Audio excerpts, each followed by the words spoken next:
How's everybody doing? Y'all give me a second. I'm trying something new here. I'm trying to make improvements to the channel. So just give me a second and we're going to get started here. Why is it that I can't see the comments? Why is it I can't see the comments?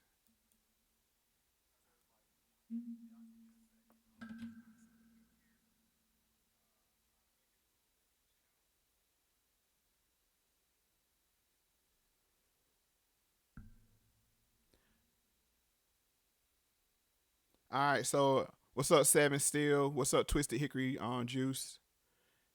Good morning, Nina Cash. My comments, I can't see it right now. I don't know what's going on, but let's see. Give me a second.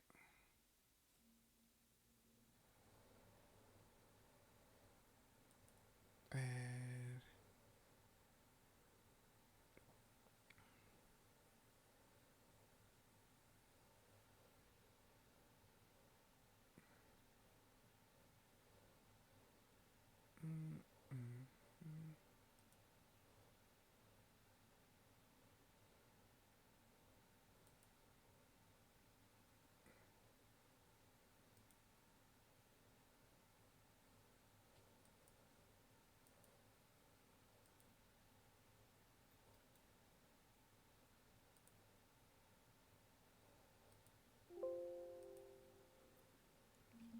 all right, so Sermon for Institute for Success. How you doing? Good morning.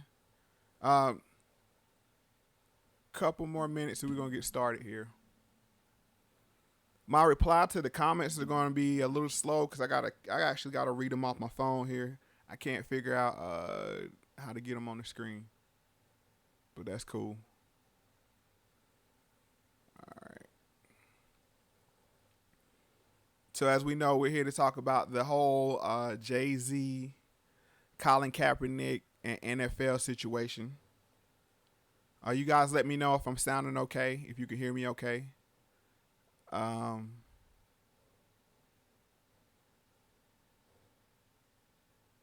let's see here. We're gonna get started here in a second. All right, so let's go ahead and get started. As you know, Colin Kaepernick has been a lightning rod for conversation and very polarizing individual with his protests during the national anthem uh, before NFL games. So what brings us back into the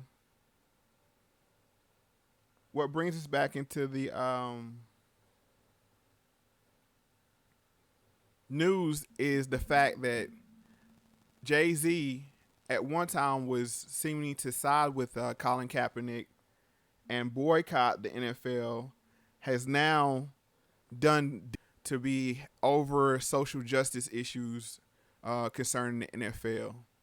And then later, another shoe drop where he is also looking to be a partner, a part owner in an NFL team in the near future. That's the story.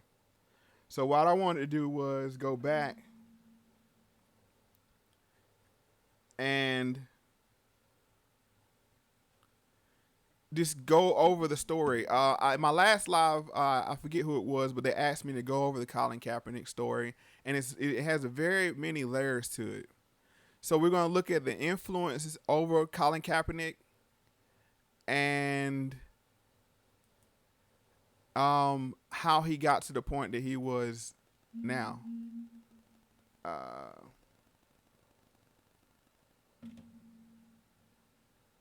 can you guys hear me? Somebody said they can't hear anything. Um, what's up, thoughts men aren't supposed to think. How you doing? Thanks for checking in. B Simons, how you doing? Nina Cash, how you doing? Good morning. All right, so I'm gonna get in here. You know what I'm saying, because I'm gonna try to get in, get out of here. You know what I'm saying, under a little over an hour because we got a lot of information to cover. So let's look at one of the influences of Colin Kaepernick is Dr. Harry Edwards.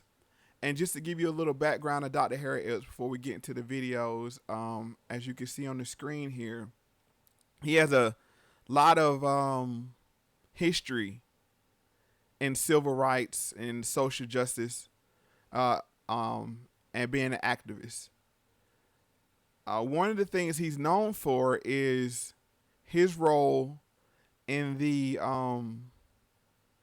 Olympics Project for Human Rights, and that was the 68 Olympics, where Tommy Smith and John Carlos held up their black fist when on the medal platform when they won. And so from there, he's worked at Berkeley, Cal Berkeley, as a professor. He's very, very influential there. And he's also worked with the San Francisco 49ers for many, many years. So let's get into the video of Dr. Harry Edwards and just see what he's about. Sociologist Harry Edwards has been an activist from the day he realized that sport wasn't the toy department of human life. Edwards, a professor emeritus at Cal Berkeley, was the chief organizer of the Olympic Project for Human Rights and a guiding force behind John Carlos and Tommy Smith's 1968 Olympic protest. Decades later, he's advised Colin Kaepernick on his protests and publicly advocated for the quarterback's return to the NFL. A former basketball player at San Jose State, Edwards first organized protests at his alma mater. Over the years, he's worked for a number of sports teams and leagues, consulting on issues of diversity. Because of his outspokenness, he's received death threats and been viewed by the FBI as a national security threat. As Edwards said recently, the last words out of his mouth will probably be, "I protest." He's done it his whole life, changing the sports world in the process.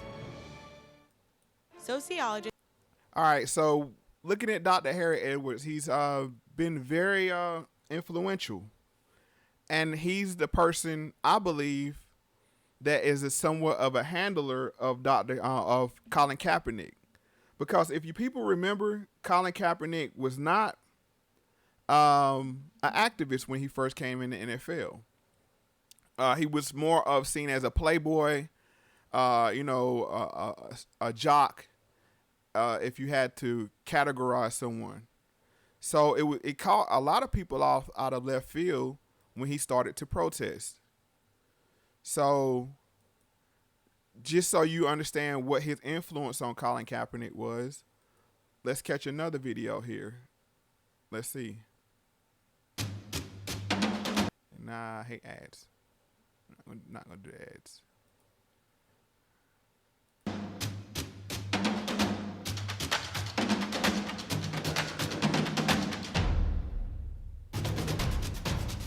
So he was very influential in Colin Kaepernick. I'm just going to talk through while this ad plays.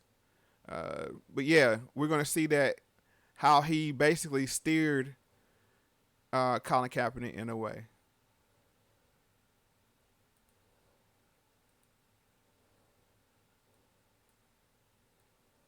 So this is him talking to Jim Brown on Good Morning America. So what's the next step CBS for modern-day athletes in what you call the struggle?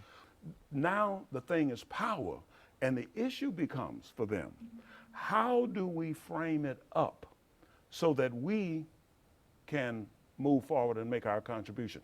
Right now, Colin Kaepernick, San Francisco 49ers, a team that I've been with for 31 years, is the face of that effort. We have a lot of work to do in terms of trying to figure out exactly where this is going to end up in terms of the framing. And how are you helping him frame that? Well, basically, it's an ongoing conversation. He's very, very bright. Colin is very, very bright. He's very, very committed. Okay, let me just stop right there. This is one of the things that I noticed about Colin Kaepernick. When he first came into the league, he was very clean cut, close haircut. To be honest with you, I didn't even realize or know that he was considered African American ADOS. Honestly, I thought he was some kind of I don't know, Arab or someone of that group. So it caught me off guard when he started the protest. But you see this symbolism here. He was wearing the Malcolm X cap and the slave T-shirts and the do rag on the sideline. So it was a lot of imagery that he came with. But let's back it up a little bit and start the video. He's very, very bright. Colin is very, very bright. He's very, very committed. More than anything else, he wants to have a constructive impact. He understands the evolution of this movement in athletics going back to the pre-World War II years. He's aware of that. More than anything else, I try to answer his questions and to put everything in perspective and give him a broader handle on exactly where he is and what he's involved in, and as much as anything else, the price, the cost of what he is doing. And he's good with all of that. All right, so let's just go back again and listen to some of the things he said, because he said a lot there.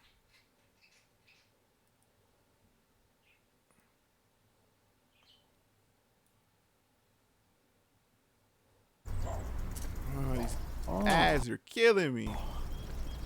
Hello.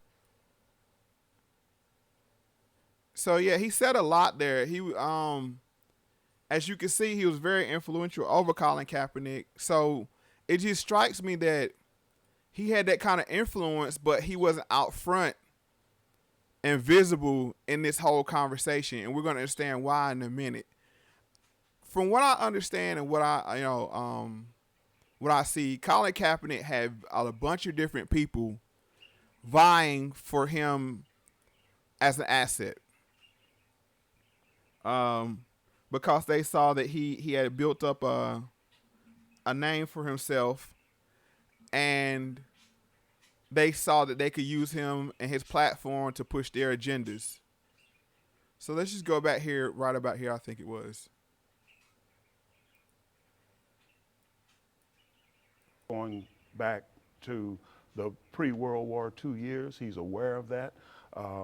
More than anything else, I try to answer his questions and to put everything in perspective and give him a broader handle on exactly where he is and what he's involved in, and as much as anything else. So that point right there, I wanted to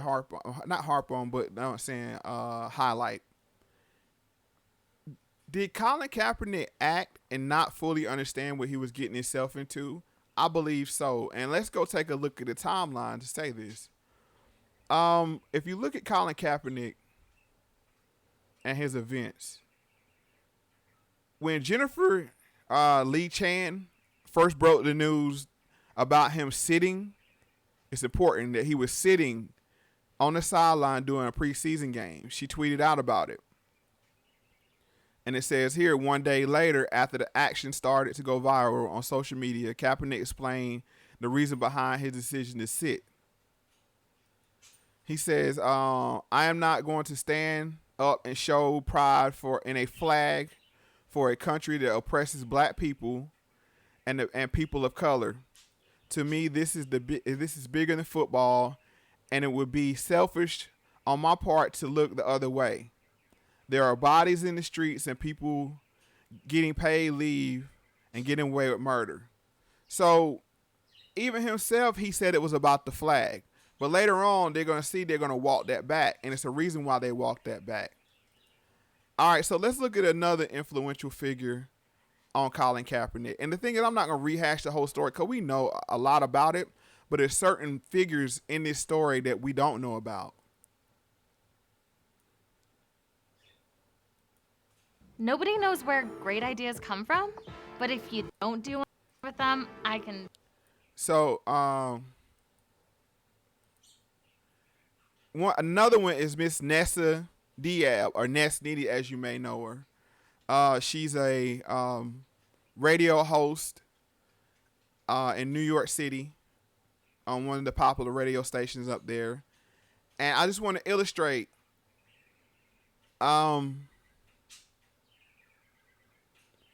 she has leveraged her being with Colin Kaepernick to make a name for herself on the stage. She even has spoke at the UN. Colin Kaepernick says his former teammate Alden Smith did not wreck his. But the thing about it is how she met Colin Kaepernick is, one, she was dating Alden Smith, a teammate of his. And it was well documented that him and Colin Kaepernick allegedly got into an altercation over Miss Ness-Nitty. And this story is going to cover this here.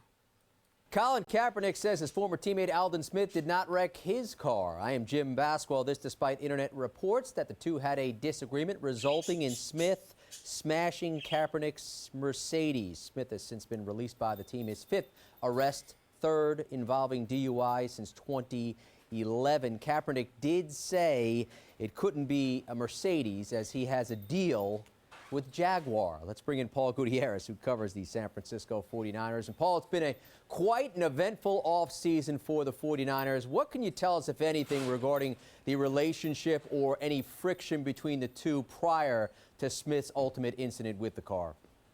Well, you know, what's interesting about that whole deal is that as these reports kept coming out, there were little nuggets of information that just were not factually correct, that helped to tie this whole picture together. One is that the initial report said that they got in a fight in practice on Thursday. Well, there was no practice Thursday. There was nobody at the facility. They were shut down. And then the other was Colin Kaepernick saying, you know what, I don't even have a Mercedes. I have a Jaguar. And that kind of just rings kind of. So we can see there was an altercation over Miss Ness-Nitty. And it makes you wonder, did she work her way into that locker room to get access to Mr. Colin Kaepernick? I believe so. She also has ties to Cal Berkeley. And she's a very smart young lady. I can't take anything away from her. Very talented in the communications field. And it's just all these things go back to Cal Berkeley. And as we know about Cal Berkeley, they're very very notable in the pushing of liberal agendas. So just going back to the timeline. So there was an event that happened. I'm not trying to stretch this out.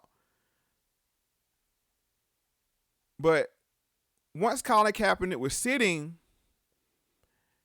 it was seen as very disrespectful. And that being so, there was somebody that I believe that was placed in the San Francisco locker room, but somehow he made his way into the locker room and influenced Colin Kaepernick not to sit, but to kneel in front of the flag. And this person being Mr. Nate Boyer. Here's a video about him. I create my own style, and I put it out there with GoDaddy. Oh, say, can you see by the dawn's early light what so proudly we hailed at the twilight's last gleaming, whose broad stripes. In the 2016 NFL preseason, the national anthem was at the center of a storm that swept the country. Okay, so we saw here, and they highlighted with a circle. Let's go back. You can see here, Colin Kaepernick is sitting. He's not bringing attention to himself. He's sitting on the back of the bench. And there's been some people say he was sulking because he wasn't the starter. He had been injury prone up to that point. He had a shoulder injury, and there's reports that he couldn't get his weight back up from the injury and going through rehab. But that's not important to the story. But as you can see, when he first started protesting, he's here, not in the front lines, not drawing attention to himself, but here in the back. And the funny thing is, there's another football player that does this very exact same thing named Marshawn Lynch that sits in the back and doesn't participate in the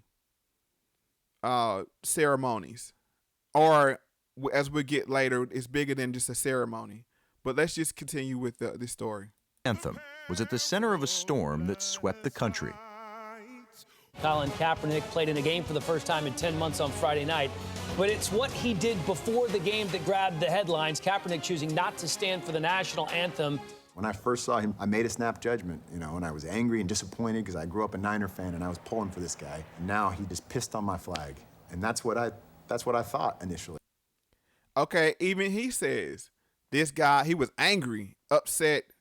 And this is Mr. Nate Boyer, Green Beret, former Green Beret, hadn't played football in years, and somehow ends up on a professional football team. I find that very, very suspicious, to say the least. Let's continue with his story. The Army Times reached out to me and asked if I would write an opinion piece. They said, we really think, if anybody, you have that experience and background that makes sense for you to weigh in on this thing. Why him? Why Nate Boyer? With a controversy that straddled both football and patriotism. Why was his perspective so unique? He was actually interested in joining the military right out of high school, but after 9/11, he really wanted to join the Special Forces. He wanted to become a Green Beret. He was deployed initially to Iraq. He got out of the Army for a short period, and that's when he applied to University of Texas. Boyer wasn't your typical college player. He tried to make the Longhorns football team as a 31-year-old walk-on. An older.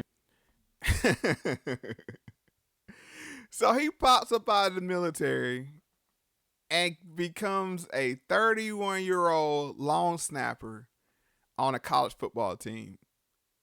All right? Keep that in mind. Let's continue on. Guy that wasn't a tremendous athlete, that didn't play high school football. Wasn't a tremendous athlete, didn't play high school football.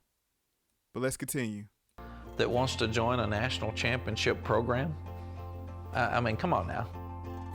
And he said, you're losing your first and second team deep snappers, and I can do that. And I said, have you ever done it? He said, no, never done it a day in my life, but I'm going to take a ball coach, and I'm going to go to Afghanistan, and I'm going to practice every day, and I'll come back as your deep snapper. And I thought, come on, Nate, this isn't going to work. Long snapper, number 37, Green. So he took a football, went to Afghanistan, came back, and made the team as a long snapper. And now he's being celebrated. People, this is what I'm trying to tell y'all. These people that you see on this stage that we call celebrity, that we, the stage of life, a lot of them are planted there for reasons to be deployed, as you're going to see. He started on every snap for the next 3 years.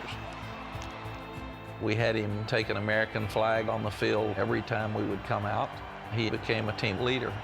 Many college football players have their summers off. Boyer spent his with the Special Forces in Afghanistan. After his college career ended in 2014, the 34-year-old former Longhorn had another long shot in mind, earning a spot on an NFL roster. He called and said, Coach, do you think I'll be drafted? And I said, I'm going to be honest with you. It is unlikely for you to make it because of your size and because of your age. So, unathletic, never played high school football, but somehow he's going to make his way into the NFL. Get out of here. And let's go down through the comments. I'm sorry, y'all. I mean, like I said, I can't see the comments, so I'm having to go off my phone here.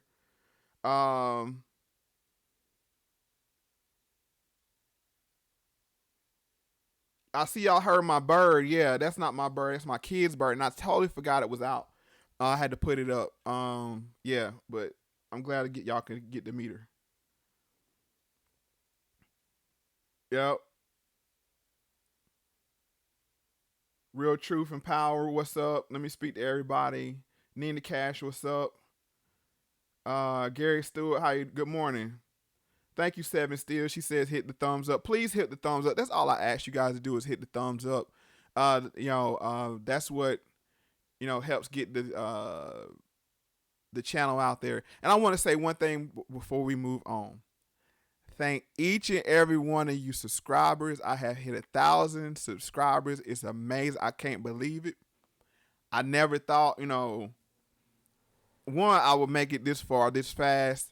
And I appreciate each and every one of you 1,000+ subscribers, because, you guys what motivate me to come back here. I posted it this Friday night. I ran into some technical difficulties. But as you can see why I wanted to bring, the channel, stop doing it on my phone, increase the quality of the channel so you guys can have a better experience. But I appreciate that. Let's go. He obtained knowledge and got to a point where he knew he was comfortable enough to make the stand. I believe we're gonna see about that. We're gonna see if that's the case. Yep. Jay Purnell says, yeah, I'm giving commentary with the bird chirping in the background. Yeah, I addressed that. Yeah, I had to put her up. That wasn't me singing. Love and Loyalty, how you doing? Drew Sample, how you doing? Good morning. I got, let's keep going down. Shazir, I chuckle too. Yeah, right. Respect for Antonio Shoddy. How you doing? Orlando Smalls. Yep. I think, like I said, it's gonna be a little behind, and I'm not gonna be able maybe be as interactive as I normally am on my videos, because I am trying to get this keep this under an hour or so. Tasha Collins said, "Mo for president." Please don't put that on me, Tasha. I don't want that kind of responsibility. I'd rather be just a voice of truth out here. That would be way more important to me. Tim J44. Thank you. He said I must be becoming a must hear. I appreciate that. Thank you, Sermon Institute, for success. She says she always enjoy the perspective. I appreciate that. New Dynasty, we appreciate you too. Thank you. All right, so let's get back to this video and Mr. Nate Boyer. But can we see here, somehow he was infiltrated his way into the NFL for political reasons. That's what I believe. But let's continue on. We're going to see why in a minute. Why he was deployed, I believe. I'm not expecting anything. I'm not entitled. Nobody owes me anything, so. And let's just move a little forward here to where he, when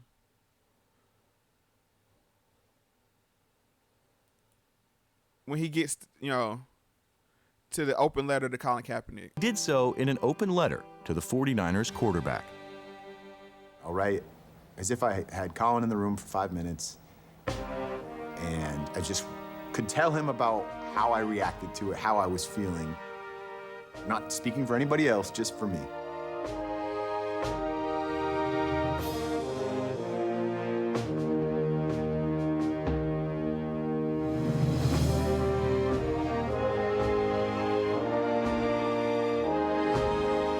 The day the article came out, social media was blowing up. People from all ends reaching out to me. My phone. So he says, I look forward to the day you're inspired once again to stand during the national anthem. I'll be standing right there next to you. How did he know that? How did he know that he would be standing right next to him? Like I said, I mean, we as a lot of us know, the truth always wants to come out, and we're gonna see that. Watch. Phone rings, and it was Colin's publicist, and and she was like, "Colin's touched by your letter, and he wants to talk to you and potentially sit down with you if you're open to that." I agreed to go down to San Diego and meet him the next day. People were perceiving him sitting on the bench, isolated from his team, as disrespecting those that fought for this country and that flag, and he was very open to listening. We started to have a discussion about what he would do.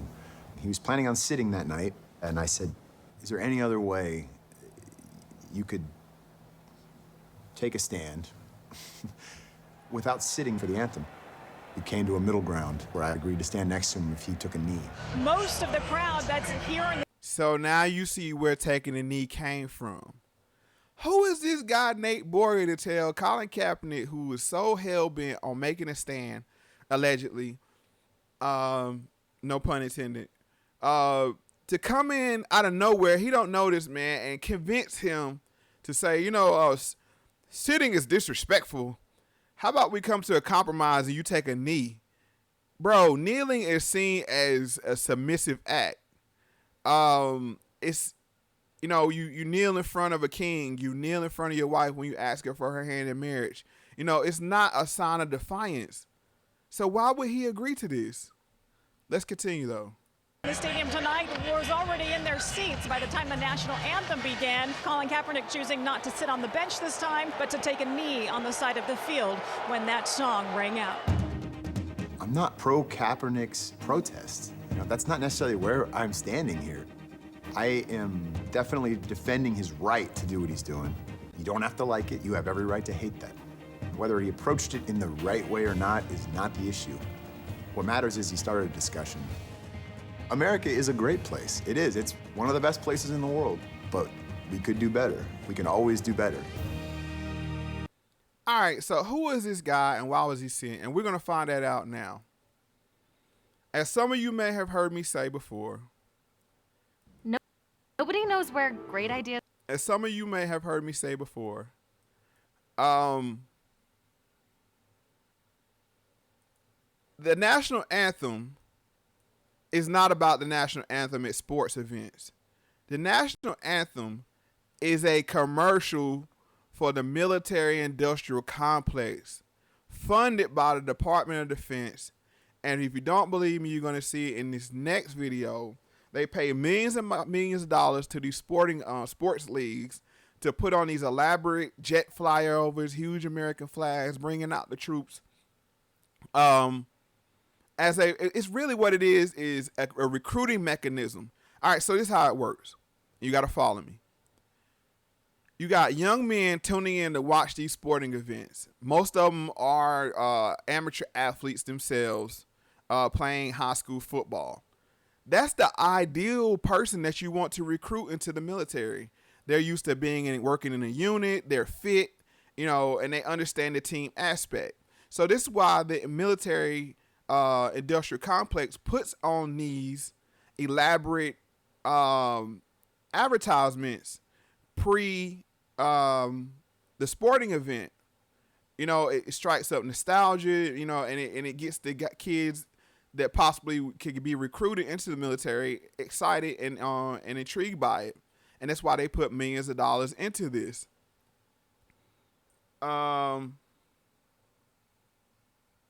So, as we're going to see here, if you don't want to take my word for it, listen to it here. There's a scheme involving the Pentagon that Congress is trying to shut down. It's called paid patriotism. We're talking about millions of dollars that are being funneled from the Pentagon to professional sports teams around the country every single year. In return, these sports teams honor American soldiers and they promote the military at their sporting events. I guess you could think of it as sort of like product placement. You know, Jose, you're watching your favorite YouTube video. It might not seem like a commercial, but in the back there's a perfect can of Bud Light just facing right towards you. That wasn't an accident. It is a commercial that these advertisers want to put in your face without you knowing that it's actually an advertisement that you're watching. This is sort of the same thing. I.e. propaganda. And this is what I'm telling you people. It's going to be a common theme on this channel. Propaganda, nudging, implanting thoughts in your mind. These are the things I highlight on my channel. This is the whole point of my channel, because what I try to do on this channel is, if you can see how you're being manipulated and how you're being nudged and how they're trying to plant thoughts in your mind, through, like he said, product placement and advertisement and all these things, then you can combat it. If you identify it, then you can combat it, and then it doesn't have any effect or has a reduced effect on you. But this is what this is all about. And when Colin Kaepernick took a stand or a knee in the middle of their commercial, that's why he caught so much blowback that other people like Marshawn Lynch that sat on the sideline didn't receive. That's the whole point, and that's why they had to send in a Nate Boyer to make him take an action that was more palatable and acceptable. If Colin Kaepernick was protest, he'd supposed to be like, screw y'all, I'm going to do what I'm going to do, and if you don't like it, tough. But no, he you know what I'm saying, he catered and somewhat caved to adjust the method of protest he was doing. According to John McCain, who actually looked really into it, and that in itself is surprising that Republicans are going after this. I think that's awesome. Anyway, according to John McCain, who's now our... Hold on a sec. It's nudging. It's NUDGING. Nudging. And what that is like you nudge somebody, you slightly push them. And that's why it's called that, because they slightly push you to think one way or the other. El Malik, El Wahad, you had a good question. All right, but let's continue. Our Senate Armed Services Committee chairman. Since 2012, the Pentagon paid at least $6.8 million in contracts to teams in the NFL, the MLB, NHL, and the MLS, Major League Soccer. Yes, there is a soccer league in this country. Jose, this is nuts. And now they're pushing this bill to get rid of this kind of stuff that prohibits the Pentagon from doing these kinds of things. I have a quote from NFL Commissioner Roger Goodell. He said this in a statement because we're going to go into the numbers of how much they're actually giving these NFL teams. The NFL Commissioner came out and he said this: "We strongly oppose the use of recruitment funds for anything other than their proper purpose." Now, he said that because I have recruitment funds. So, I mean, that's all we need to take away from that video. And let's get into the second video on this Cap versus the military, because that's what it was really about. Cap was seen as being taking on the military. So, let's move on to veterans, the only people on Earth who can pull off a camo jacket. Gwyneth. Wednesday is Veterans Day, a chance for Americans around the country to salute those who've served. Although, if you've watched any sporting event any time in the past few years, you could be excused for thinking every day is Veterans Day. The roar of a military flyover is the highlight of NFL pregame activities. And the Padres take the field in their camo uni. Pre-game, a full field flag was unveiled in honor of our troops. Pay tribute to those who protect our way of life. There is Dad, home from Korea. And here's a moment that makes you proud to be an American. Please direct your attention high above the scoreboard and welcome Sergeant First. They got Buddy coming down from the rafters. From the rafters, y'all. Like I said, man. This is all to strike a chord with us, you know, make us feel patriotic, justify what we're doing overseas. With actually a lot of Americans really are against it, but it's, you know, it's a nudge and it's a recruiting tool. But let's continue. First class Richard Babineau as he rappels down from the arena catwalk for tonight's ceremonial puck drop. Holy shit, that is awesome! Although, quick tip to the NHL, maybe don't lead off your festivities with something objectively cooler than the product you're presenting. Hope you enjoyed an American hero flying through the air. Now for your main event, 12 bearded Russians engage in full-contact figure skating while trying to whack a flat ball. Unfortunately, though, it turns out while some military tributes were for the right reasons, others may have been a little more self-serving. You know those moments when you see a military member sing the national anthem or carry out the American flag at a game? Well, an unprecedented congressional review has found those moments are often actually paid for by the Department of Defense. The investigation showed that as many as 72 contracts were in place with up to 50 pro sports teams. 72 contracts with 50 plus sports teams. So let's go back to the comments. B. Simmons says, "You're absolutely right, Mo. I have season tickets for the 76ers. Out of 41 home games, it always recognize a military figure, man/woman, black, white, don't matter, or have them sign the national. Oh, excuse me. I think he sent me sing. Have them sing the national anthem. Crazy, right? That's what they. I mean, it's a continuing theme. I think I read that comment already. Okay, Sermon, I'm going to just refer to your Sermon. Sermon says, the level of manipulation is bothersome. That's terrible. Right. We're constantly being manipulated. Constantly. Okay,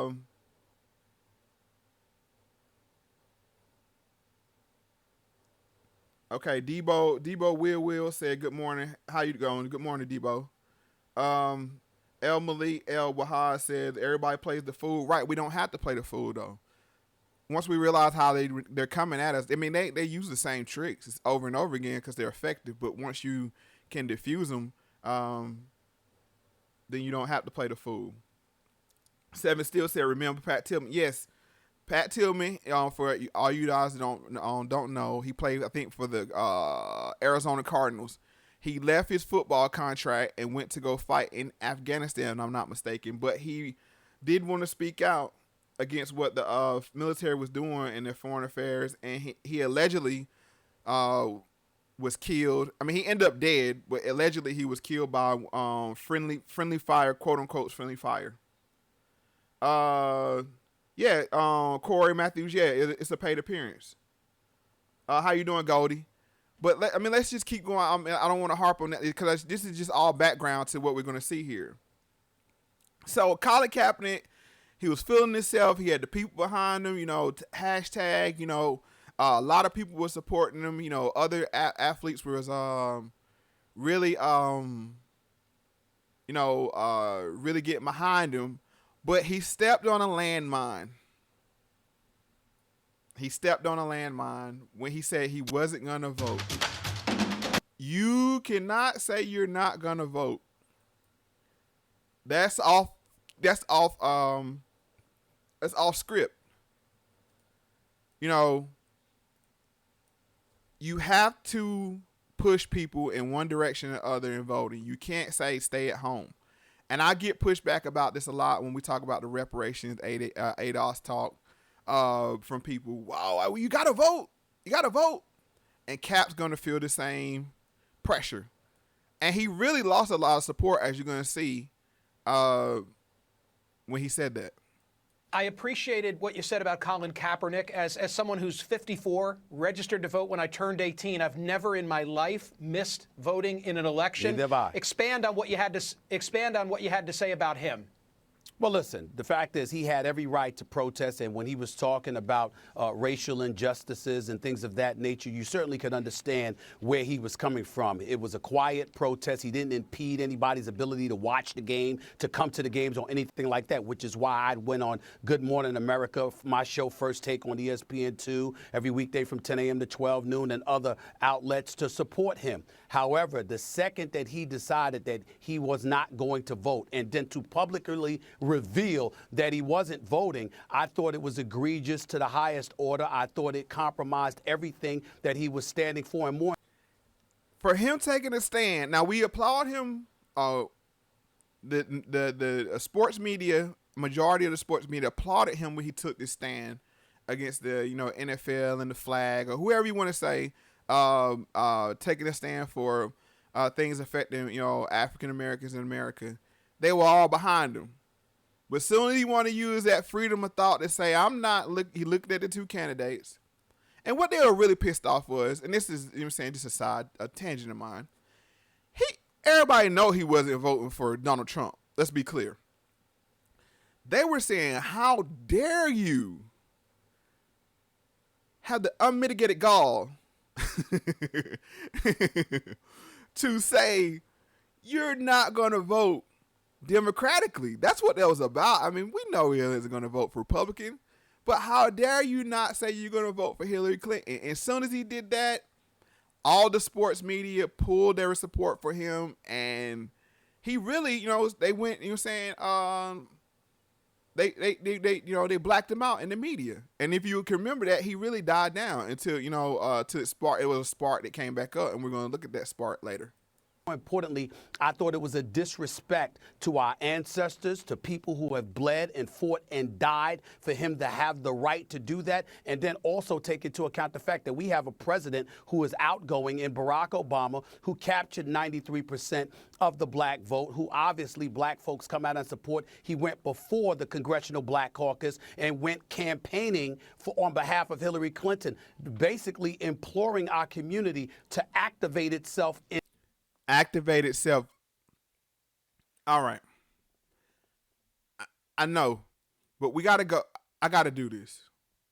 Because we hear this, it's a meme. Black folks have to activate themselves. And I have to do this.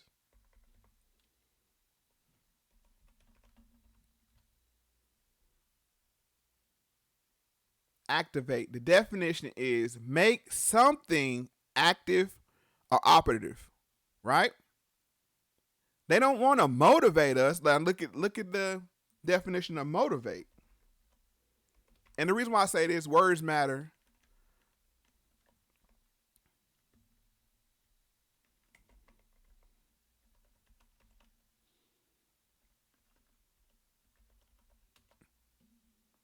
Motivate. Provide someone with a motive for doing something. They don't want to motivate us to vote. And it's a pet peeve of mine, but I just want to point out when they say this word activate. What they want to do is make something active. They just want to activate us. They don't want to provide us with a motive for doing something. They don't want to, persuade us to do something. They just want us to push us to vote. But I digress. Let's continue. I'm sorry about that. In this election, if you had any respect whatsoever for his legacy. Now, Colin Kaepernick turns around and you decide not to vote. As far as I'm concerned, you just obliterated every argument that you were trying to make. And I'm not saying that his arguments have no... Obliterated everything he stood for by not voting in one election. Listen, now y'all starting to see they don't care about Cap. They didn't care about anything. If they couldn't weaponize him for their agendas, you see how they just dispose of you so quickly. Credence whatsoever. I'm saying that he himself compromised his own message. And because of that, I don't want to listen to him anymore, because the number one tool that we have in America to provoke change is our power to vote. It's something that we fought for. It's something that was exacted to us in 1964, 1965. How in God's name could you sit up there and justify not voting? Now you see. So let's just go saying we see that we're done with Cap. So Cap started considering fast forward, he let's just go back to the timeline. Right about the timeline now. He opts out of his contract, and now he doesn't have a team. And this is when the whole argument took about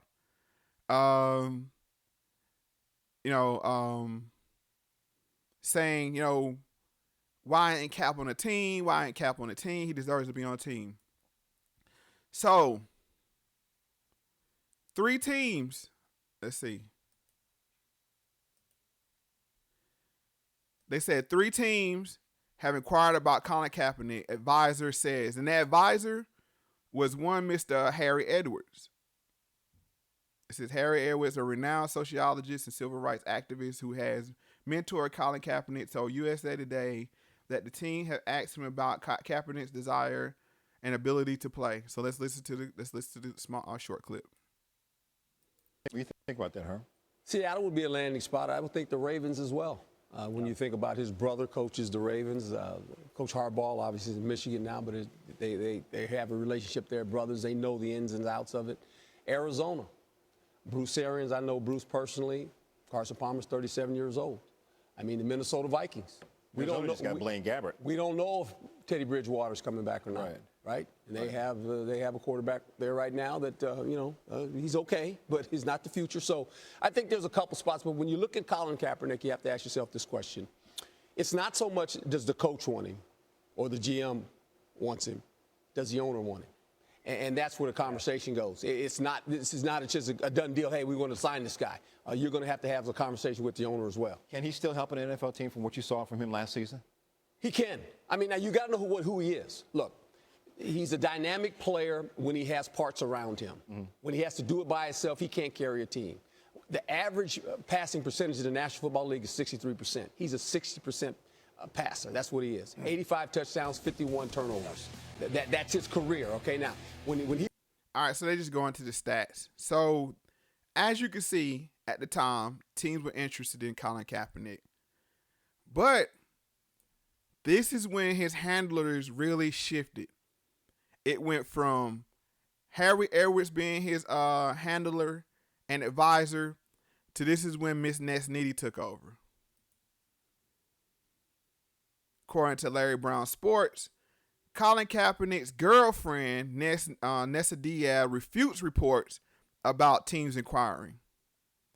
Says Colin Kaepernick has supposedly received interest from at least three NFL teams since he became a free agent, but for some reason the quarterback knows nothing about it. At least that's what his girlfriend is claiming. So this is when his handlers started shifting. This is when she said, "I'm the captain now." And the thing is, you never hear Colin Kaepernick talk. Even in this whole Jay-Z situation, he has not said anything yet.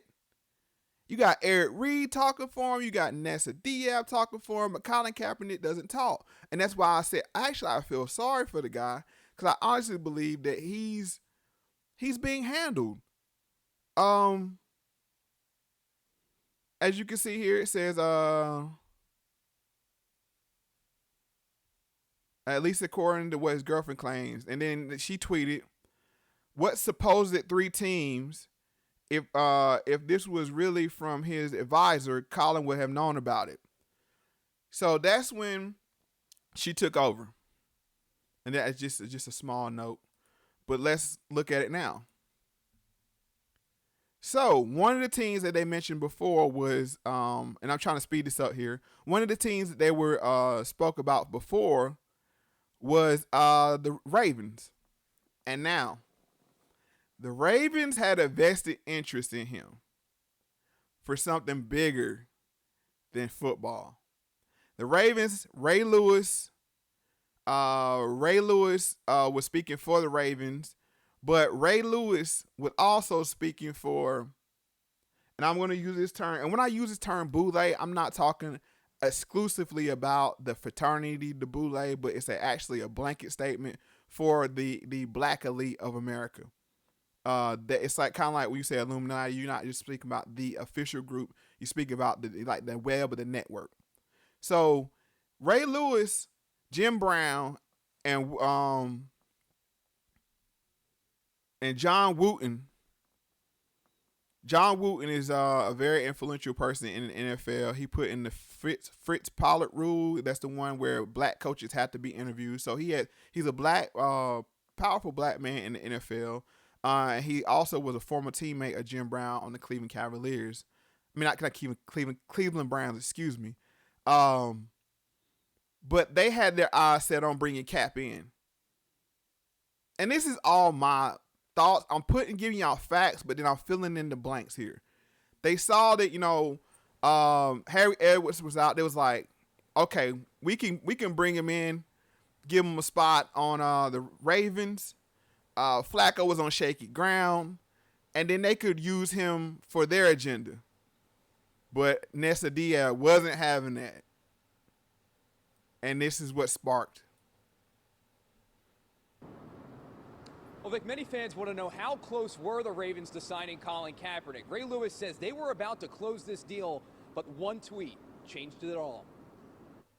8:24 in the AM. Baltimore Ravens making headlines yet again. The whole Colin Kaepernick mess. Colin Kaepernick and Ray Lewis are at center stage, with Lewis shedding light on why the Ravens backed away from the controversial quarterback. Nobody had this kid a job in the National Football League. I can raise my hand and say I did. Once a star for the 49ers, poor play and a protest of the national anthem. Quite a moment here in San Francisco. Has Kaepernick looking for a new job. I'm going to continue to stand with the people that are being oppressed. When Joe Flacco was first injured, the Ravens expressed interest in Kaepernick, but never signed him.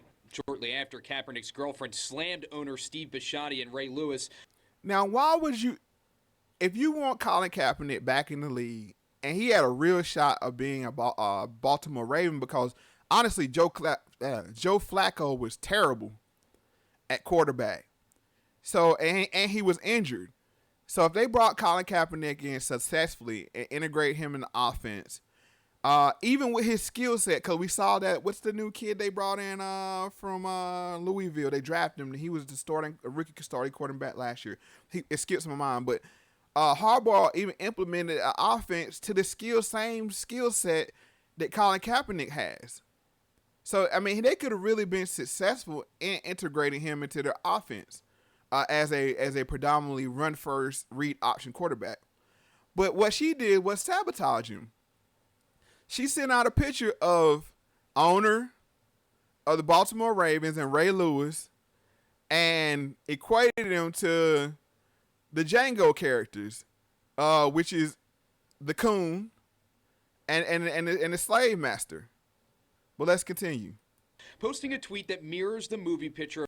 Thank you, B. Simmons, Lamar Jackson. Yes, that's it, Lamar Jackson.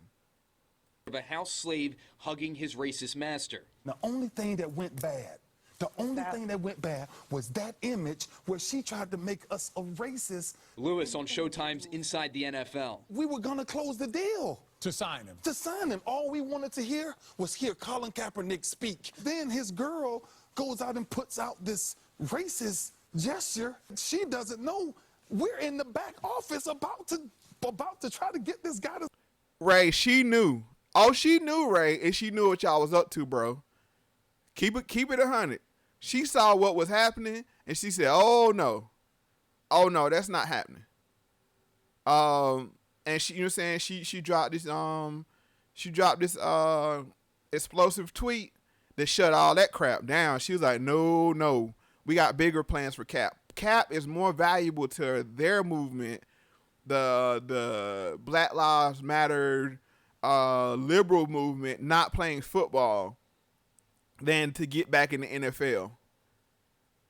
No, she wasn't letting that happen. The sign. Ravens coach John Harbaugh. I'm not even exactly sure what all was said, but I can tell you this, I'm way past that. You know, I mean, I haven't even thought about that for weeks. While Kaepernick only needs one team to roll the dice, it seems like that ship has sailed in Baltimore. And Lewis says the only thing owner Steve Bisciotti wanted to hear was from Colin Kaepernick, that he wanted to play football. He says that opportunity never came about once the tweet was sent. Denise. All right, so just to give you a little background, like I said, I know y'all think I'm reaching with the Jim Brown, Colin Kaepernick thing, but Jim Brown was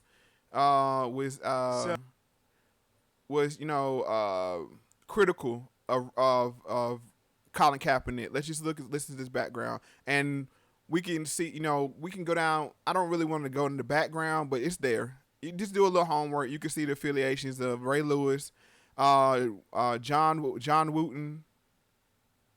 He worked for the Baltimore Ravens as well. So, I mean, the connections are there. But for the sake of time, I'm not going to go all the way there because we still got, a good ground to cover. So we're here with the great Jim Brown. Jim, break down from your perspective. I think you have a very unique perspective on this, the Colin Kaepernick situation. Whether or not you think he should be playing, what this says about the state of the NFL today. What are your views? Well, Colin has to make up his mind whether he's truly an activist or whether he's a football player. If you try to be both in a situation, football is commercial, you have owners, you have fans, and you want to honor that if you're making that kind of money. If you have a cause, I think you should organize it, present it in a manner where it's not only you sitting on one knee, but a lot of people that is going to get behind each other and do something about it. So you can see here, Jim Brown was like, he wasn't against him protesting. He was like, we can do it in a better way. We can be more effective. And we're going to see that. We're going to see how basically they did that. They basically pushed Colin Kaepernick to the side, and they were the first ones to hijack his movement. Now let's just go to the comments, because I saw one here. Black T says, then why say boule? Just say elite. The boule is actually an black elite organization. You're attributing actions to them and may get people confused. Okay, I can see where you can say that, but it's just like when you say Illuminati. Do you mean the Freemasons? Do you mean the Council of Foreign Relations? Do you mean the Council on Public Policy? I mean national policy. Do you mean the IMF? Do you mean? I mean we say, you know what I'm saying, it's a blanket term. And if it's that big of an issue, I mean, it could be discussed, but I think people understand what I'm saying. We're not just talking about Sigma Pi Phi. I think that's the name of the organization right up top of my head. But we're not just talking about them, because as you can see here, it's a bunch. There's no one thing you got to understand about these elites. Or when you talk about, like I said, the Illuminati, are you talking about Skull and Bones? Are you talking? There's a bunch of different loosely associated groups that have the same ideology, and we can say the Black Elite. If that's better, I'll say the Black Elite. But the word rings better in people's mind when you say that word. But I mean, if it's gonna be a issue, we can talk about it. But let's keep moving forward, because we're saying we only got a little bit more to go. But you can see Jim Brown had his plans for him. All right, so the issue was dying down. She pretty much killed Colin Kaepernick's career, because no other owner, NFL career, with that tweet, because no other NFL owner wanted to be bothered with him after that. Because it was like, whoa, it's one thing him kneeling on the sideline, but then you got his girlfriend tweeting out pictures calling you slave masters and coons and all. No, they didn't want to deal with him. All right, so what sparked it back up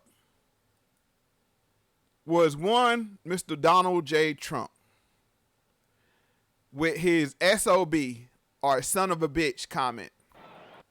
When he said that, that's what gave the energy back to the movement or the protest.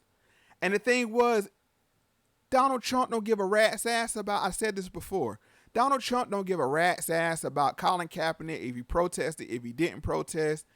Donald Trump has a hatred for the NFL for a couple of reasons. One, he had the USFL, and he wanted to be a competitor in, I think, in the late 80s, early 90s of the NFL.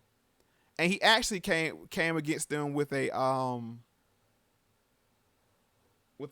basically a monopoly lawsuit. Said they had a monopoly on football, and he was unsuccessful. Then he further went down the line and tried to buy the Buffalo Bills. I have videos supporting this, but we're just gonna keep moving here.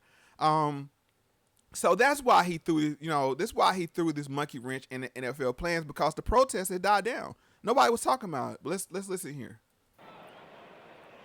Oh, say, can you see? It was a remarkable show of solidarity and defiance aimed directly at Donald Trump. What so proudly we... In stadium after stadium, anthem after anthem, National Football League players on one knee. Others with raised fists or locked arms, sometimes along with team owners. Some teams staying in their locker rooms for the anthem, some anthem singers themselves joining the protest.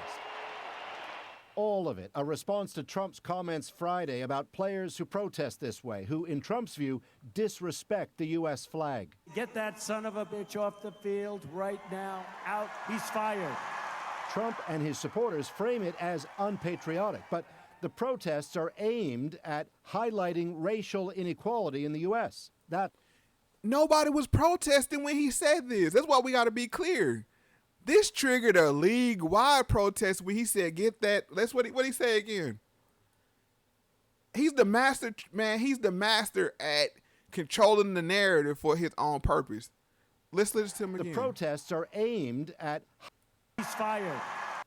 Get that son of a bitch off the field right now. Out. He's fired. Trump and his supporters frame it as unpatriotic, but the protests are aimed at highlighting racial inequality in the U.S. That's why former NFL quarterback Colin Kaepernick began it last year. A move, say some, that cost him his career, as no team hired Kaepernick this season. All right, so let's stop right there, because we're just going to go on some background information. So this is what sparked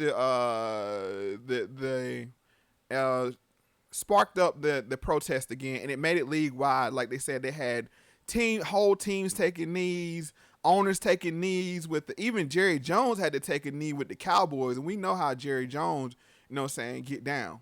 Let's just keep it 100. He, for one thing, he's the boss in the NFL, and to feel he needs to take a knee, that showed that the NFL owners were losing control of their league, so they had to take an action. And what they end up happening is, this is when I was telling you about this is when they replaced Colin Kaepernick in the protest, and they replaced him with Malcolm Jenkins. Malcolm Jenkins had been setting himself up to be the replacement because he was working with the Congress on legislation, and he was going back and forth for Washington. And I think Kaepernick, Eric Reed, and Ness Needy saw what was going on. Let's see here. Let's just look one more background video on Trump and his motives before we go moving further. President Trump hasn't been shy about voicing his displeasure with the NFL, and one owner says the president's attacks on the league are personal. Jaguars owner Shad Khan told USA Today that the president's assault against the NFL is, quote, about money or messing with, trying to soil a league or a brand that he's jealous of. The president has railed on the NFL on social media for its handling of the national anthem controversy. And though most owners were hesitant to comment on the president as they wrapped up league meetings in New York, Khan was very candid. Trump was unsuccessful in attempting to purchase the Buffalo Bills back in 2014, and Khan reportedly thinks that could be a motivating factor, saying he's been elected president where maybe a great goal he had in life to own an NFL team is not very likely. So to make it tougher or to hurt the league, it's very calculated. All right, so that just backs up, you're saying, what I was saying, that this thing was not about Colin Kaepernick, about patriotism or anything. He wanted to make the life of the NFL owners hard because they had blocked him from buying the Buffalo Bills in the 2014. Let's just go to the comments right quick. We got about, try to wrap this thing up before 12. I don't want to overlap. I know it's some crowd here for the no agenda crowd, so I don't want to, bleed into their time frame. But we're going to make sure we cover all of this. Black T said, yeah, that's my point. Let's go up a little bit.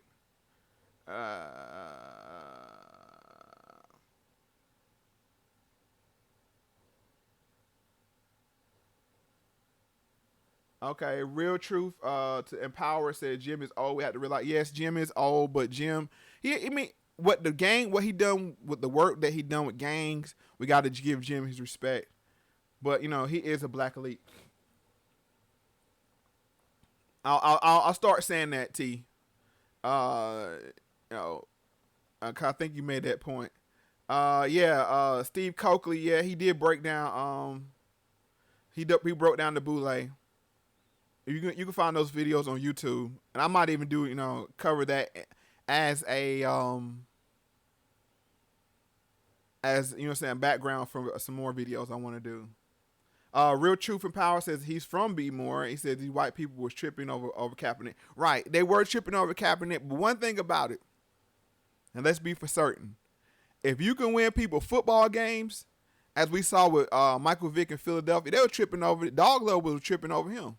But once he started winning the football games, the crowd quiet down because it's all about winning in the NFL. Gary Stewart says she sure did. Colin got bad advice. Right, Colin's steadily getting bad advice. Black T, I take your I see your point. I do myself roll my eyes when I hear Illuminati, so I can understand your point there. I mean, I'll take it into consideration. You make it seem spooky. Yeah, but the point I'm trying to make is it's not one group. It's not one group when we talk about the ruling elite on anything. It's a web of many different groups that have connecting and aligned ideologies. So yeah, I'll take your point, Black T. I got you. Mr. Snubnose says Cap, the real shield, not Jay-Z. He did all the fake protesting because he was already on his way out the league using black plight for attention. Right, but here's the thing. If we want to hold Colin Kaepernick and say he was using using the black plight for attention, Jay-Z did the exact same thing because he aligned himself with Cap, and we're going to see that down the line. And then to make his moves. Oh, Tim J 44 said he did win that lawsuit. I think he's referring to Trump against the NFL for $1. Okay, thank you for sharing that. Antonio Williams said, I like how you breaking this down, Mo. Good job. I appreciate it, Antonio. Tamar G, what's up? Hey Mo, glad you're back. Dropping gems, salute. Right, and I'm gonna be putting out content more often. You know what I'm saying, on a frequent. At a increased frequency because of this. Working on the computer makes me a lot more efficient, as you can see, than working on my phone. So I'm excited about that. But let's get back to the story here. So we see Trump. Nobody's genuine in this situation. Nobody. Trump's SOB comment wasn't genuine. It wasn't about patriotism. The NFL wasn't genuine about being against Cap because it was about them taking away from the anthem. No, it was interrupting their commercial that they put on for the Department of Defense / the military industrial complex. Kaepernick, I don't think was being genuine, as somebody stated, because he was on his way out of the league. His performance had went down. I don't think his backers were genuine because they didn't. If he really wanted to play football, he had opportunities, but they sabotaged him. So nobody's genuine in this situation. So we're all right. So I brought up Malcolm Jenkins, and when Malcolm Jenkins cut that deal with the NFL, I think it was $80+ million. And the NFL, the thing was, the NFL didn't earmark an additional $80 million for black or social justice causes. They took it from other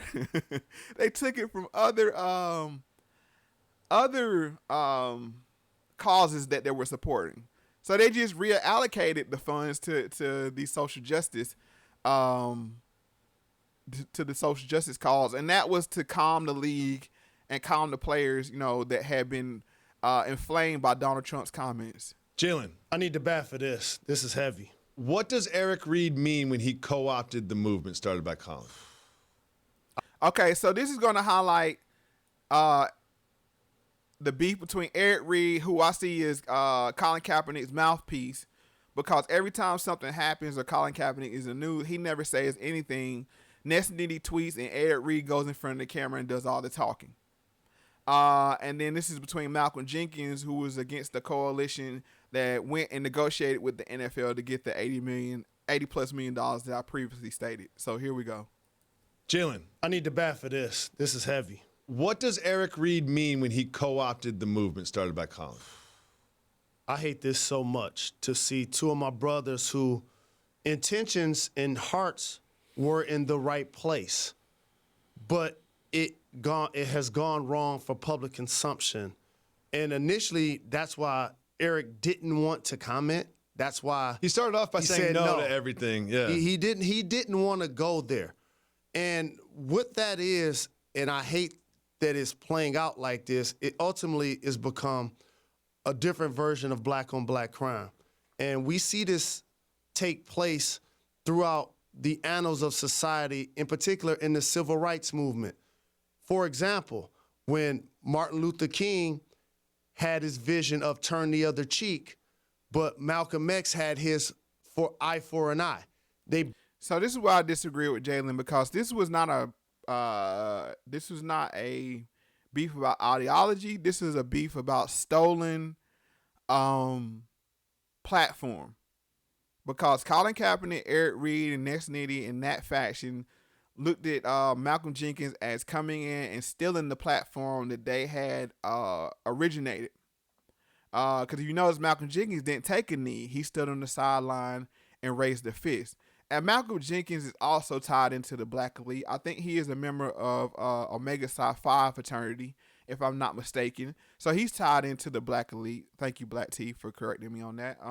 And I think I'll use that term moving forward. Like I said, we all can learn on this channel, and I'm all about the viewer input to make it more effective to push our causes. But I'm gonna try this video here and see, because Eric Reed actually confronted Malcolm Jenkins midfield and was ready to fight. I think it's covered in this video. This is not one of my videos that I had highlighted, but let's just see. Jalen, I need to be in the right. I'm just going to zoom through this right quick to see. Basically, but I'm going on the fly now, guys. I got to find this video because it's key. Eric Reed, Malcolm Jenkins, fight.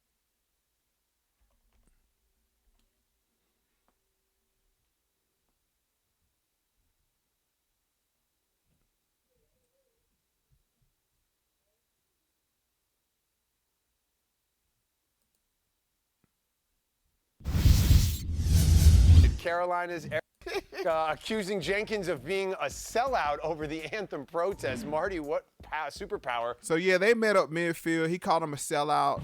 Yeah, so let me see if I can just – I just want to get it for the visual, but if I can't, here we go. Yeah, he met him at midfield, as you can see here. So, Eric Reed was pissed off. Why? We don't know. I think and also it destabilized their lawsuit. So let's go. Let's see. So after that, so that's when Kaepernick had to look at other ways of highlighting his protest. Nike is defending its because he couldn't. He had to highlight it because he couldn't use the NFL anymore because the NFL had kind of like squashed it with the bill. I mean, with the agreement they deal with the deal. Nike is defending its controversial new ad campaign after backlash from President Trump and other critics. In an interview, the president said Nike is sending a terrible message, he says, by partnering with unsigned NFL quarterback Colin Kaepernick. But he added their freedom to do so is what this country is all about. Kaepernick triggered the NFL player protests against social injustice back in 2016 by kneeling during the national anthem. CBS This Morning's Saturday co-host, that's Dana Jacobson, joins us at the table. She's been following the Nike controversy from the beginning. Dana, good morning. Good morning. Yeah, this is not going away, and the season hasn't even started yet. An NFL executive, at least one, has expressed support for Kaepernick, saying in part the social justice issues that Colin and other professional athletes have raised deserve our attention and action. But Nike's decision is also fanning the flames on social media. Nike's controversial endorsement of Colin Kaepernick is reigniting the debate over NFL players taking a knee during the national anthem. Some critics are destroying their Nike-branded gear. Others are praising the iconic company. Super Bowl champion Chris Long. Kids looking at that and saying, yeah, and like I said, we all know this background, but what I don't understand, I mean, what you got to understand is when people burn stuff in effigy, especially when we see a lot with sports, with athletes leaving teams or doing things that the fan disagrees with, we have to understand the psychology behind that. The psychology behind it is they put these athletes on like a God level of reverence. And so when they don't do what they expect them to do, when they leave their team in free agency or they say something they don't agree with, it's like their God is turning against them and they have to burn their idol. This is what, I mean, it's a weird worship type of thing. I mean, that we see here. But Nike knew what they were doing. They knew it was, by adding it to the Just Do It campaign. And like I said, I don't want to keep going over rehashing stuff. So I want to fast forward here a little bit. After this, just one more thing. Nike wasn't the only one courting Colin Kaepernick. And this is going to be important to where we're headed. It says some of Nike's biggest rivals reportedly wanted to sign Colin Kaepernick ahead of his new Just Do It campaign. Let's see what it says here. Highlight this. It says, while the move was a calculated risk on the part of Nike, it wasn't the only brand interested in getting Kaepernick as an ambassador, with rivals Puma and Adidas reportedly among the companies looking to sign the athlete turned activist. Now, who's connected with Puma? Let me think. Oh, Jay-Z is connected with Puma. I'm telling y'all, folks, none of this stuff is genuine. None of this. This is just what I think. If Colin Kaepernick had decided to side with Puma, Jay-Z, the brand that Jay-Z, you know what I'm saying, is heavily involved in, Jay-Z's deal with the NFL would have been Colin Kaepernick would have been part of that deal. But once Colin Kaepernick decided to go with Nike, why would Jay-Z want to help one of his competitors' biggest assets? Think about that for a minute. Let that soak in. And now we're going to start to see why. Now we're going to start to see why Colin Kaepernick was left out of this deal. But before we do that, Colin Kaepernick settled with the NFL. So Nike is defending its controversial new ad campaign after backlash from President Trump and other critics.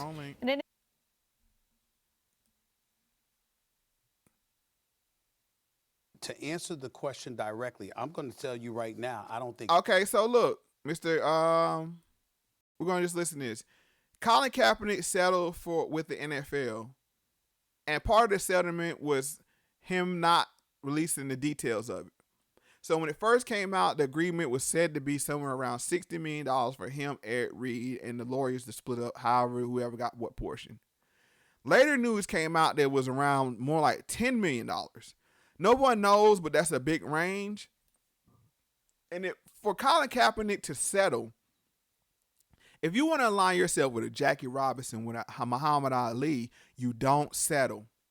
And this is why you have to look at this situation between Colin Kaepernick and Jay-Z with nuance. For the simple fact is this.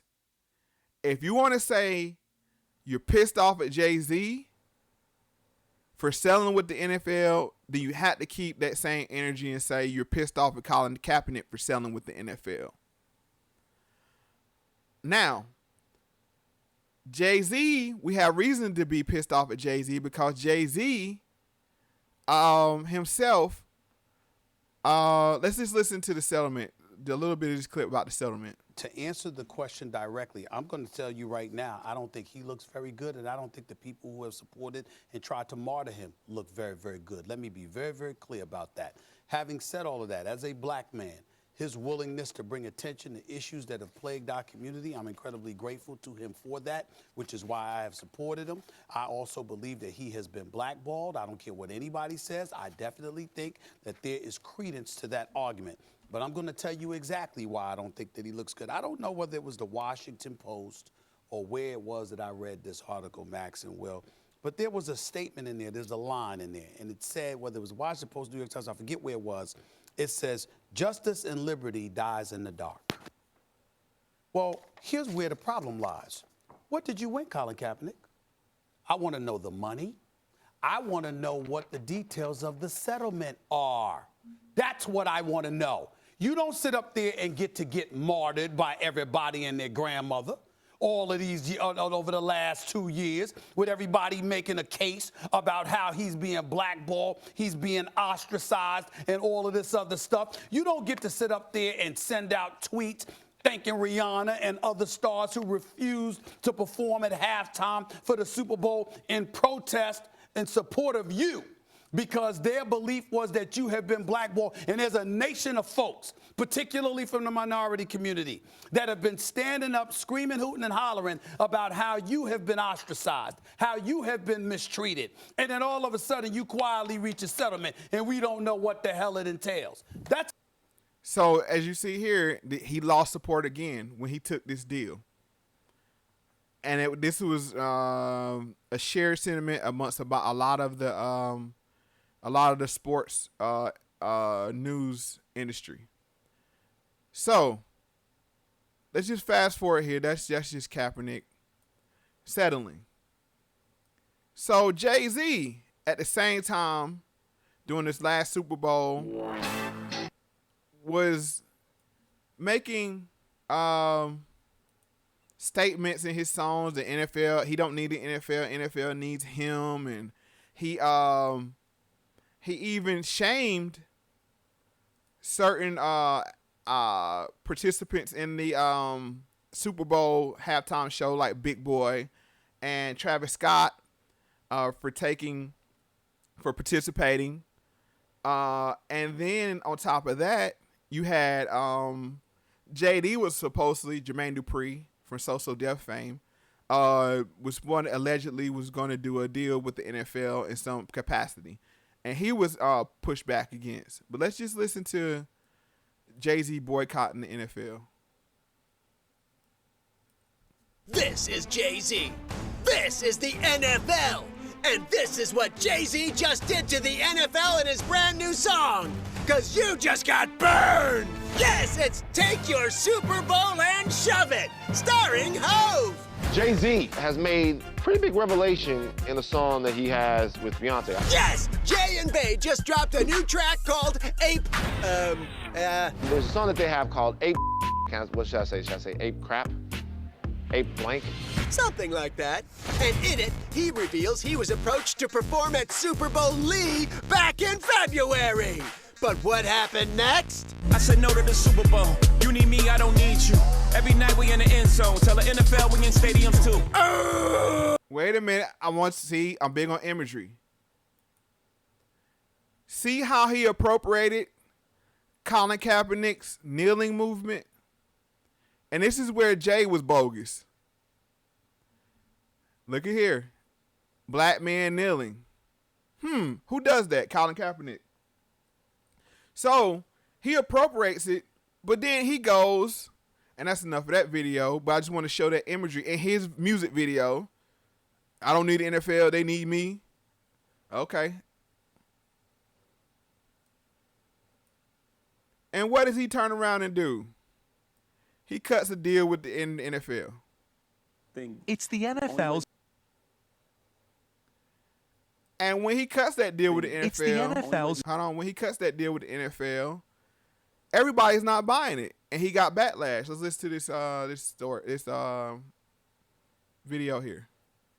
It's the NFL's newest team, business and music mogul Jay-Z partnering with Commissioner Roger Goodell and the league. The unlikely alliance seems like a Hail Mary after the rapper publicly bashed the NFL over its handling of the Colin Kaepernick controversy. I guess my speaking out brought about a conversation, which led to a partnership. At a press conference today recorded only by the NFL, Jay-Z was asked about partnering with the league while Kaepernick is still out of a job. The musician defending the move, saying the two have spoken. Tonight, the former quarterback tweeting, "I continue to work and stand with the people in our fight for liberation, despite those who are trying to erase the movement." Jay-Z's company, Rock Nation, now advising the league on entertainment, including the Super Bowl halftime show, and consulting for the league's activism campaign, Inspire Change. All right, so I had a question here. Let's just go back to the comments. Farrell De Niro, what's up? How you doing? And Carlton Way 1, how y'all doing? I see y'all was late, but you know what I'm saying? I'm glad y'all made it. I normally announce a little early about my videos, but like I said, I wanted to get this one in before tomorrow's podcast. Farrell De Niro says, if Cap took a settlement and refused to speak about anything publicly, not specifically the deal per se, but anything because he just tweets and makes workout videos, so why be mad at Jay? These two things are not related. These two things are not related at all in my mind. My issue with Jay-Z is you can't say I'm boycotting the NFL and then turn around and do a deal with the NFL. That's like Rosa Parks coming out and say, you know what? Yeah, they kicked me off the bus and they had me arrested, but now I got a part ownership in the bus company. Man, get the hell out of here. Are we serious? You know how that looks? Just along on how it looks. And what it does is it makes you question everything Jay-Z has ever did. All his activism has it been part of brand building? In my eyes, I always believe so, even before this is concerned, because that's what most celebrities do. Very few celebrities that will put their monetary position ahead of what they believe. So that's not something exclusive to him. But what it did was expose him that he has no moral standings. So I hope that answers that question.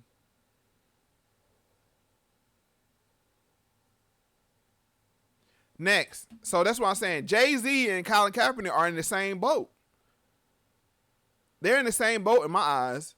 Both of them need to be questioned about their motives and why they were doing what they were doing in the first place. But so now we see Jay-Z supposedly is going to be advisor for entertainment. I don't understand how that helps. And then also with the Inspire Change program. Whatever. I mean, that, like I said, that doesn't interest me. But the other shoe dropped, and I'm glad I waited. I mean, I didn't wait, but I'm glad. Funny thing that in the waiting, the other shoe dropped. Jay-Z to become part owner of NFL team. Now, it's two ways you can look at this, and I'm not quite sure which way I stand on this. Did Jay-Z know he was going to be part owner of a team when he did the first press release? And why didn't he say it then? Or is this damage control to seem like he got a better deal because all the pushback that he received? I don't know. I don't know which way it seems, but it's one of those two things.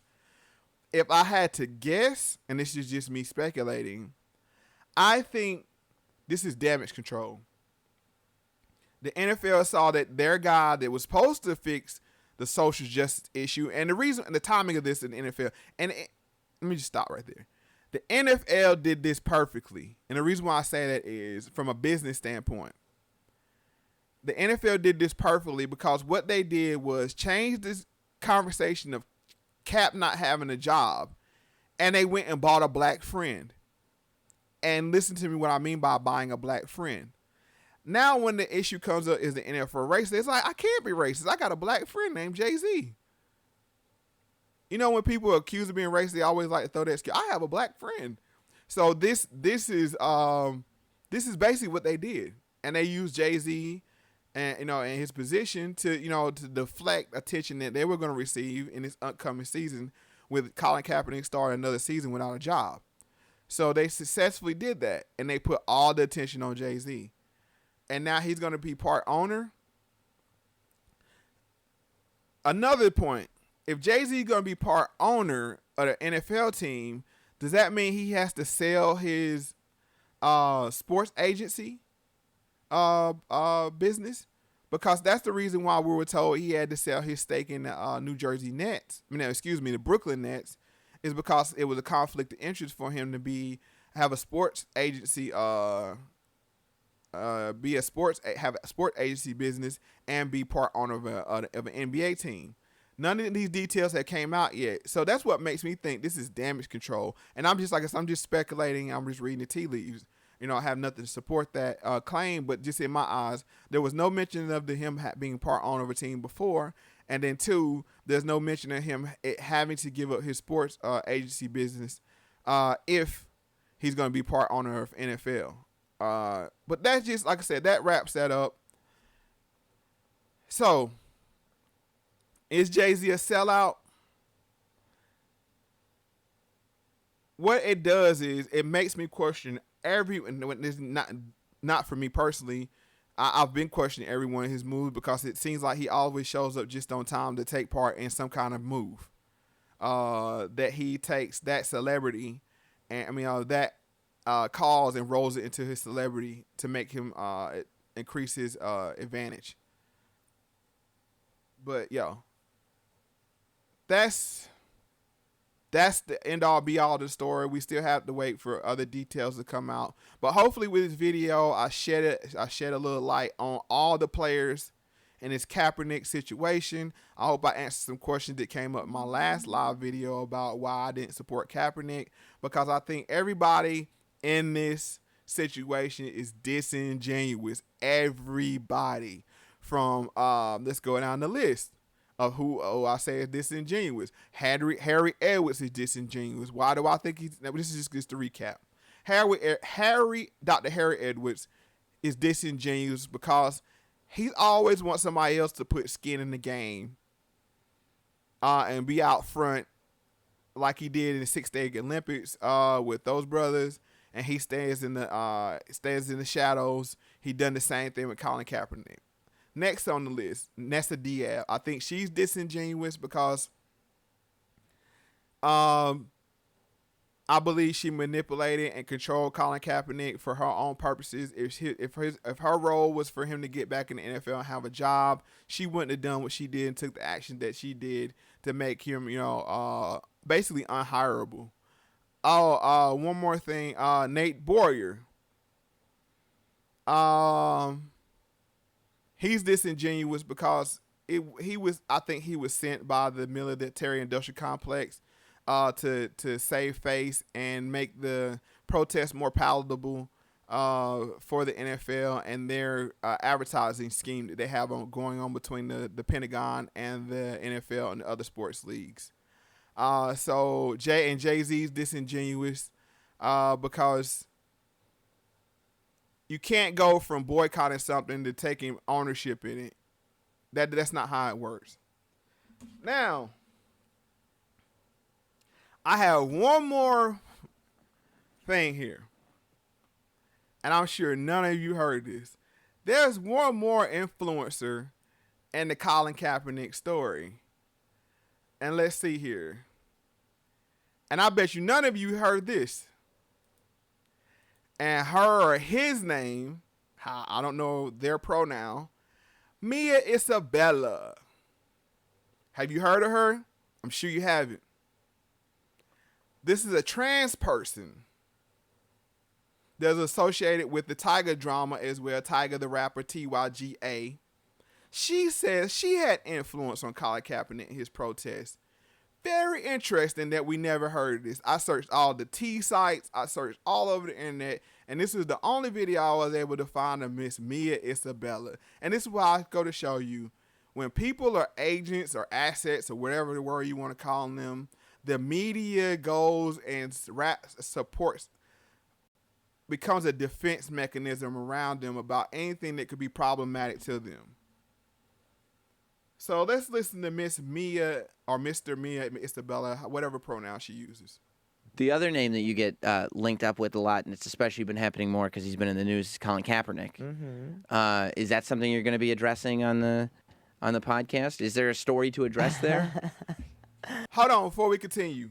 Low Key T, you said you did a video on Mia Isabella a year ago. Interesting. Reply in the comments. Did you link him to Colin Kaepernick? Because I all the major T sites, I didn't hear anybody talk about this, which I found very interesting because this seems like a big moneymaker on YouTube with a click magnet. And if you look at this only has 24,000 views, almost 25,000 views. You would think this would be blowing out the algorithm. But let's continue with this video. And T, Low Key T, I'll read your answer after the video. The other name that you get linked up with a lot, and it's especially been happening more because he's been in the news, is Colin Kaepernick. Mm-hmm. Is that something you're going to be addressing on the podcast? Is there a story to address there?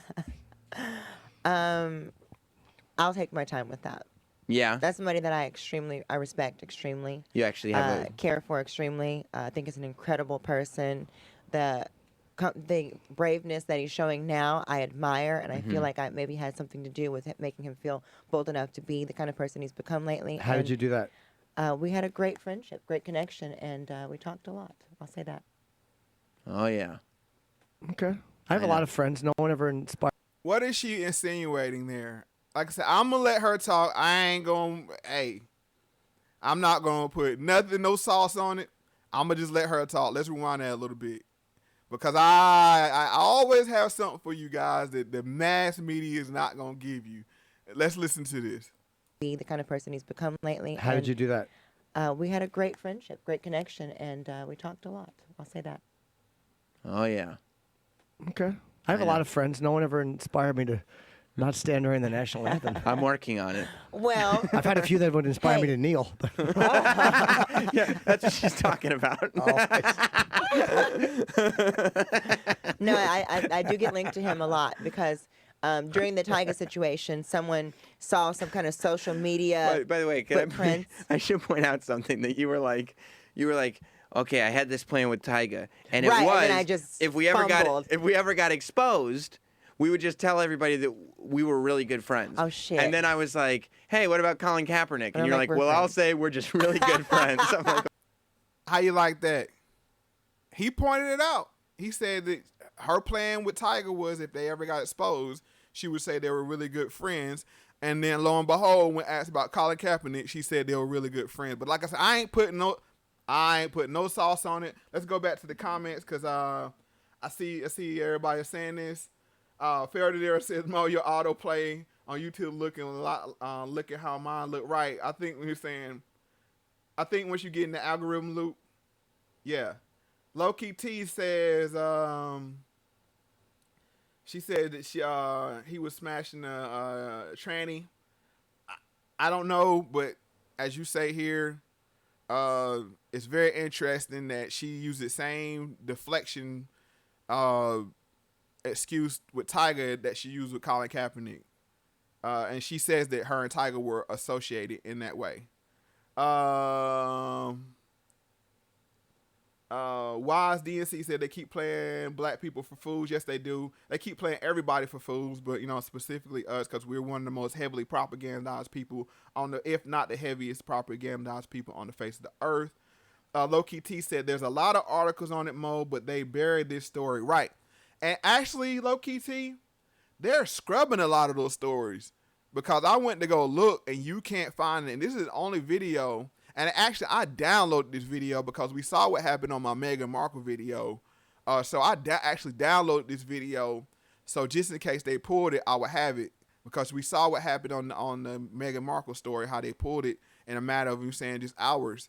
But yeah, let's keep. Yep, Steep Technology said, hold on. Antonio Wynn put sad face, fast face, sick face emojis. Seven Steel said, what the F? Steep Technology said coercion. Jasmore Morency said, oh shot. You ain't gotta be a rocket scientist, right? Farrah De Niro said it doesn't take a genius to put 2 and 2 together. Hey, you do the math on that. Debo Will says friendships, agenda mission. Mike you heard said yo Mo yo. Shazier, I guess that's Shazier. Shazier says, what is that about?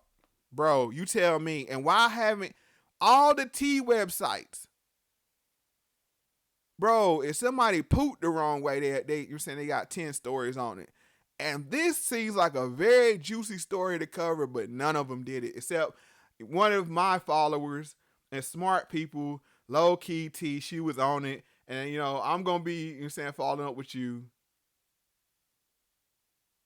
Low Key T says he didn't sue her. He didn't sue her, so she must have been telling the truth. Correct. Keep going down the comments.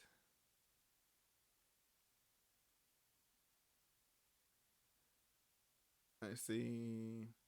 Farrah De Niro says, or she/him is lying and trying to clout chase, but like you said, I didn't hear about on the mainstream gossip sites. Right. Let's look at the date on this video.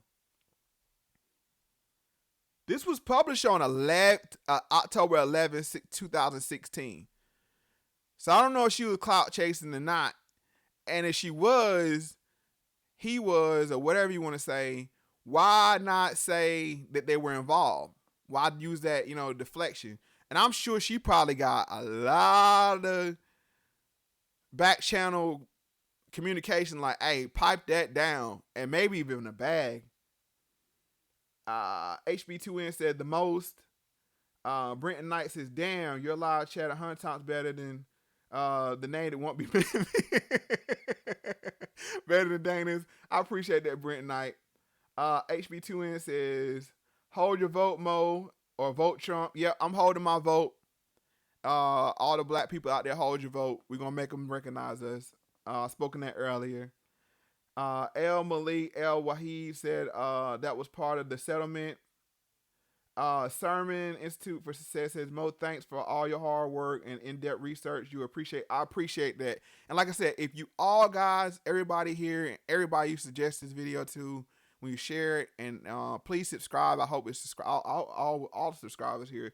But please hit the like button. That's all I ask for.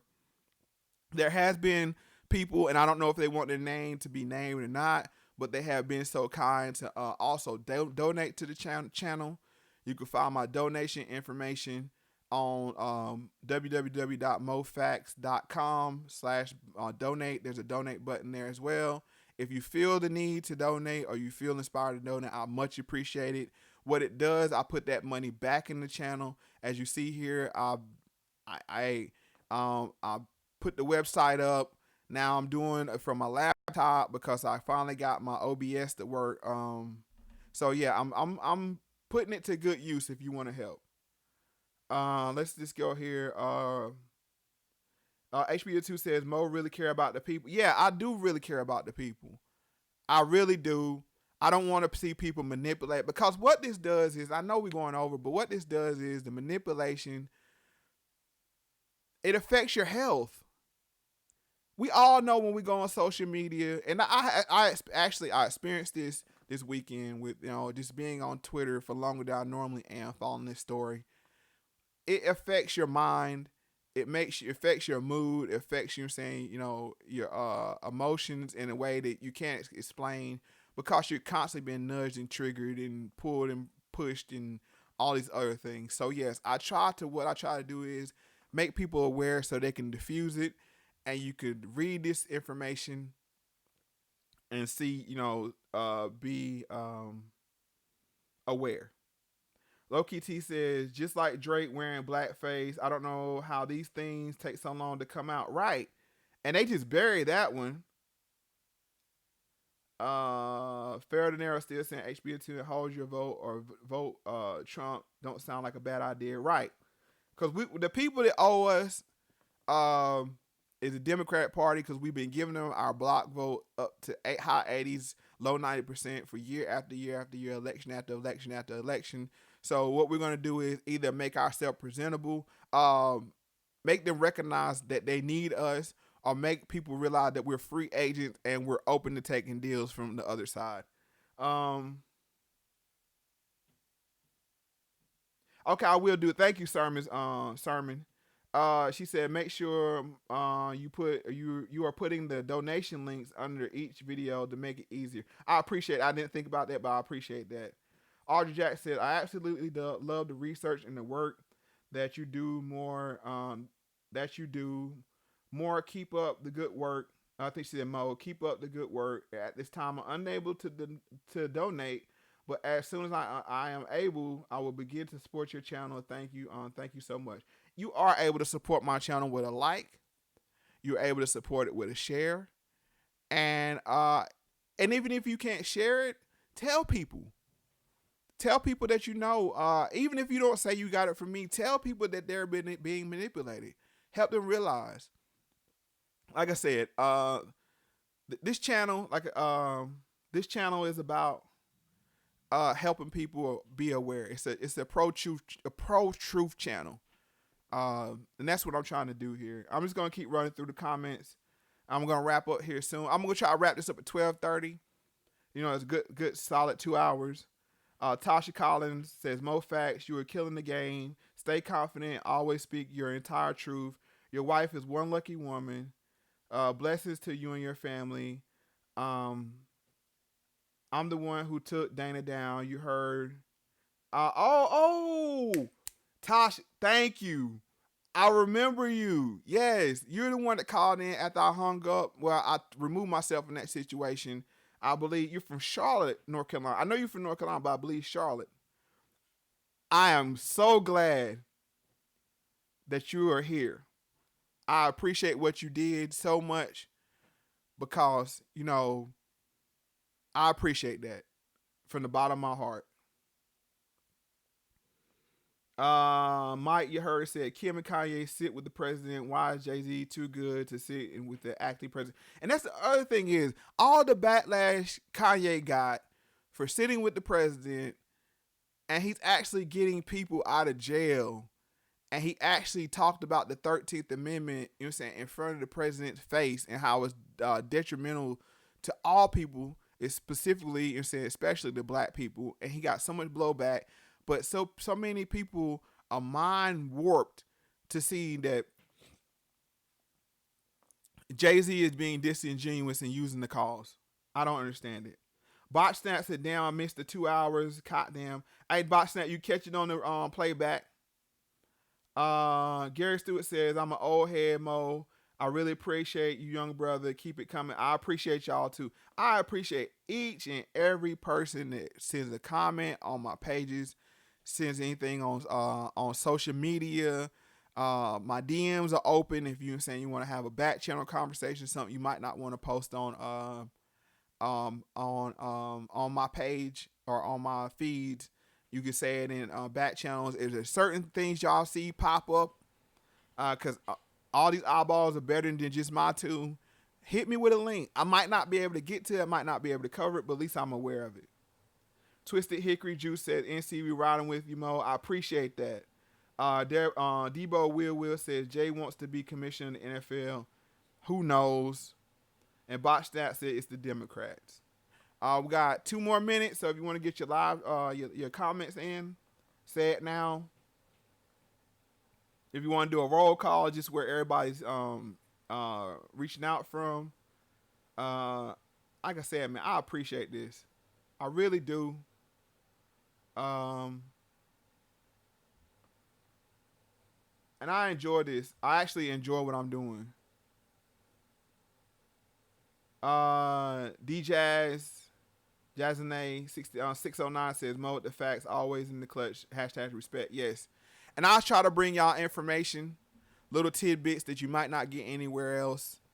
That's why this channel is important, because it allows me to do that and get my thoughts out uninhibited. So like I always say, pay attention to everything and the truth will reveal itself. Thank you for coming out, and God bless. I'll see y'all later.